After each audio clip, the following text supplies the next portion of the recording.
Hello everyone, welcome to this video, and in this video I'm going to show you how you can post a video over on the Reddit app. So in order to post a video over on Reddit, what you need to do is open the Reddit app, and literally once you've done that, you can simply click right here on create, just like this.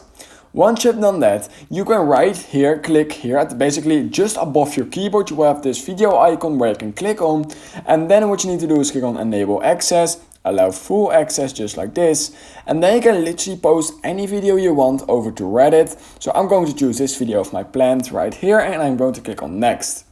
Then right here, what you actually need to do is you need to select which part of the video you want to add. If you want to add the entire video, then you can just simply click on next, just like this. And once you've done that, you can also add a title, for example test, and you can add a body text, for basically a title and body text, quite obvious. And once you've done that, just click on next.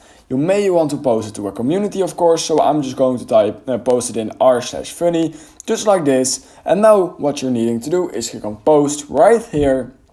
And then that video will be posted over on Reddit, and that's literally all you need to do. So yeah guys, if you learned something from this video, then please consider liking this video and subscribing to my channel. And I hope I will see you in my next YouTube tutorial video.